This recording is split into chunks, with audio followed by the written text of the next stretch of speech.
Hello, it's me, Junebug, and thank you for joining me for another true crime time. Again, it's late. What else is new?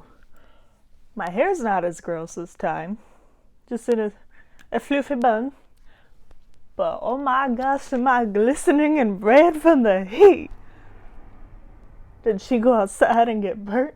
No, I'm just hot. So hopefully that dies down, or just don't look in my face. That's fine. I would have some air on usually, but that's loud. And the window unit's right there. Like in the window right here. I'm touching it. So I'm not going to turn that on because that's all you'd hear was And then also, no one said not to bring back Bip, so I brought her back. She's just chilling with a new blankie we got for our birthdays. So today we are going to cover another case, obviously. That's why you're here. But this one is shorter because it is pretty cut and dry, given the circumstances, the weird circumstances, which I'll dive into. But today's case, again, I never heard of it before, and granted, it didn't get a ton of publicity because it was solved pretty fast. So this case is about Thora Chamberlain, and it happened in November of 1945. And she was 14 years old, about to turn 15. And this happened in Campbell, California. And like I said, it is solved, but there is a bit of an odd circumstance to it, and we'll get into that. So, Thora Afton Chamberlain was born November 22nd of 1930. And she would be 91 now if anyone keeps track. And not much is known, or I couldn't find much about her life up until November 2nd of 1945. I did want to mention there is a book, like a full book about this case, and I forgot the title, but I'll obviously put it up so y'all could see. I didn't think I should just buy that and then give you like all the information. If you really want to know more, you can obviously go buy the book, give the author more credit. So there could definitely be more on her life up until this point, but it's not as easily available on the internet, because that's where I do my research. So on November 2nd of 1945, Thora was seen outside of her school, which was Campbell High School, talking to a man in a car for several minutes. He was supposedly looking for someone to babysit his sister's kids for that afternoon. And he was said to be wearing, based on witnesses at the school, a U.S. Navy uniform and had a bunch of military medals. And she agreed to babysit for him and got in his car, which is not a good idea, but times were obviously different back then. And unfortunately, she was never heard from again, which you could have guessed based off of the type of video this is, that was kind of gonna happen. I know, Bip. Can't trust nobody. So the search / the hunt began, like, immediately, and immediately people felt suspicious of Thomas Henry McMonigal. If I'm even pronouncing that right, that's a mouthful. I think I'm gonna call him Thomas. That's easy enough. So Thomas lived in the area and had arrest records going back to his teen years for assault and attempted rape. And he would, to add more to the case, he would flee the area to his dad's home in Illinois. So quite a distance. But on December 6th, whilst riding a bus back to San Francisco, I couldn't find why he came back. I don't know if he missed his home, he felt guilty. I don't really know the circumstances behind that. But he was coming back. He did, on the bus on December 6th, attempt suicide, though, with sleeping pills. So again, that makes me even more unsure why he was coming back.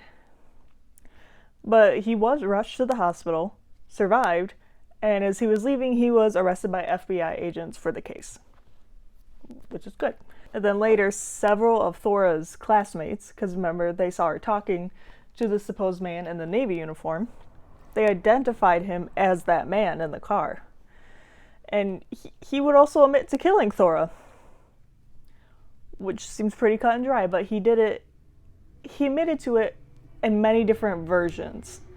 Like, he said it happened many different ways, which I guess isn't unheard of in these circumstances, but it does make it a bit more confusing.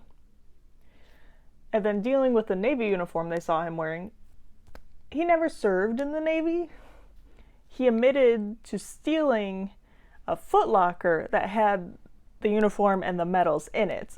And the footlocker was found at his home buried, so that checked out. Remember, he had many different versions of how Thora died, including there was shooting, that there was stabbing involved, that there was strangling involved, there was accidental shooting, or she died falling out of his car, like she just stepped out and died. Or he also had he didn't do it at all. So many different versions, some where he didn't even do it. Which one do you believe? I'm guessing he did it. He did it. But the car search showed a bullet hole on the inside of the door, and that bullet was found buried in his yard. He likes to bury things in his own yard, I can tell. And it was proof that bullet came from his .32 caliber Colt revolver. Another check in the box for him. The car padding was also missing in the vehicle. This he did not bury at his house, but he buried it at his work. And it still had Thora's blood on it. That's why he got rid of it. Very sneakily at his work. No one would ever think to check his own work. But he told them so. Thomas also gave different accounts of how he disposed of her body, which this is what throws it a bit for a loop, even though it seems very cut and dry. He said he'd thrown Thora's body off a 300-foot cliff known as Devil's Slide, which was overlooking Half Moon Bay in California, San Francisco area. There's another, he said he buried her, just different, there's many different versions. But when they went to the cliff to investigate, they did find her socks at the top of the cliff. Just her socks. One blue, one red. And then another excavation by the FBI, where a construction site where Thomas was working, because he must have had like a regular like home base if he was a construction worker, then it was a job, I'm guessing. Because they found the padding at his like home base for work, and then this was at a job site. They turned up Thora's shoes, her school books, her papers, her binder, and her cowbell for her cow. So they found the socks on the cliff, but everything else at a construction site that he worked at. And this is why it was a bit odd, because they never found her body. It was assumed that he did throw her body off the cliff, but it was carried out to sea because obviously California's on the coast, and Thomas was charged with her murder. There was lots and lots of evidence, despite the fact that sometimes without the body it can make situations like this hard. Very cut and dry, like I said, with a twist. It's twisted. They believe the motive was thought to be sexual. She turned down his advances. Duh. And so he killed her. Because, that's what you do when you get rejected. Just kill people. So they went through the whole trial and everything, but the jury took 38 minutes to convict him and sentence him to death. In the gas chamber. They sentenced him to death in the gas chamber. Which I don't think they do those anymore. I don't think so. I don't know. I don't look into it that much. So on death row, he admitted to killing not only Thora, but Dorothy Rose Woods, which was another San Francisco woman, and also just 11 other people.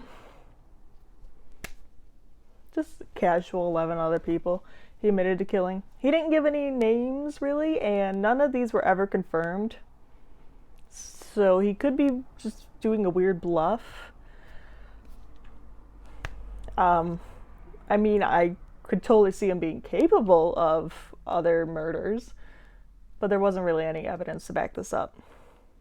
Maybe the Dorothy Rose Woods, because the name was very specific and in the area, but I don't know much on that case either. And he obviously wasn't tried for these because he was already on death row. You can only death row a man so many times. So during his execution, like the final words, he retracted everything, including Thora. He didn't kill Thora. No. I was just telling jokes. He's obviously not stable, obviously. So he was then put to death. They're like, yeah, you did it. And then they executed him. I found this interesting. Quote-unquote fun fact. Dr. Robert E. Cornish, which the name did sound familiar to me, but I don't know why. Maybe a psychology or sociology thing. But he wanted to take Thomas's body after the execution and try to bring him back to life. Because he thought he could. He supposedly did it with 2 dead dogs, he says. So he's like, let's try a person. This dude, perfect. And apparently Thomas was all for it as well before he died. But they were turned down. They said, no, let's not do that. So just throw that in there. That is the case of Thora Chamberlain. Very short, very cut and dry from what I could find. Because this dude pretty obviously guilty. Even the fact that, and still to this day, her body has never been found. Which I kind of do believe the theory that she was carried out to sea. Because her socks were on the cliff. It just made sense, the circumstances. And again, there is probably a ton more info in the book. If you want to read that and dive more into it. There's probably more on Thomas as well. Granted, I don't think he needs even more of a spotlight, but that's my opinion. On the off chance you know any information of where her body could be, I doubt it, contact someone. Please. Family deserves it. I assume some family's still alive. Gotta be. That is it. I hope you enjoyed this little bit shorter case, smaller case, so you don't have to hear me ramble as much and say so all the time. I edit these and like, oh my lord, you need to stop saying that. But thanks for tuning in. Hope you enjoyed. Hopefully maybe you want to check out the book and learn more about her. And please stay safe and don't get into strangers' cars. And no, I'm not blaming her for that. Things were obviously very different back then. But nowadays, trust nobody. Well, bye-bye guys.